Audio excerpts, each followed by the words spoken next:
హుహు. So, resales ఎలా ఉన్నాయి? రీసేల్ ఇప్పుడు చాలామంది ఇన్వెస్ట్ చేస్తున్నారు. నేను ఇప్పుడు 20 ఏళ్లుగా చూస్తున్నాను గదా! 20 ఏళ్లుగా ప్లాట్‌లేస్తున్నారు, అమ్ముతున్నారు, కొంటున్నారు. కొత్తగానే ఉన్నారు. ఆల్రెడీ కొన్నవాళ్ళేంటి వాళ్ళ రీసేలో అదెలా?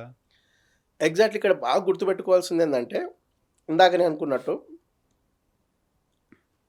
సప్లై ఎక్కువుంది. డిమాండే తక్కువుంది. హ్మ్. మీకు ఇప్పటి వరకు కొన్నవాళ్ళు ఎవరైతే 15 ఇయర్స్, 10 ఇయర్స్ బ్యాక్ కొన్న ప్లాట్‌లకు మళ్ళీ తిరిగి అమ్ముదామంటే తీసుకునే వాళ్ళు లేరు. ఎగ్జాక్ట్‌లీ. గతంలో మీకు చాలా కంపెనీలు మీకెందుకు నేనున్నా. హ్మ్.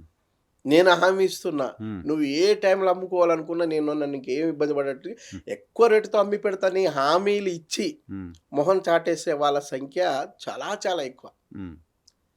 ఇప్పుడు మన 2 రాష్ట్రాల్లో దాదాపు 1400 కంపెనీలకు పైగా రియల్ ఎస్టేట్ కంపెనీలున్నాయి. హ్మ్. ఈ 1400 కంపెనీల్లో ఏ కంపెనీ కూడా తిరిగి మళ్ళీ ప్లాటు తీసుకోదు. అవును. అమ్మడమే తప్ప కొనడం అనేది వాళ్ళ ఎక్కడ ఇండస్ట్రీలో ఉండదు. హ్మ్. కానీ యనమల డెవలపర్స్‌గా నేను చెప్తున్నా. హ్మ్. మీరు ఏ కంపెనీలో అన్నా కొనండి. హ్మ్. తిరిగి వాళ్ళు తీసుకోకపోతే నా దగ్గరికి రండి. హ్మ్. నేను కొంటున్నా. హుహు. నా లక్ష్యం కూడా ఓన్లీ ప్లాట్ కొనిపించడం గాదు. హ్మ్.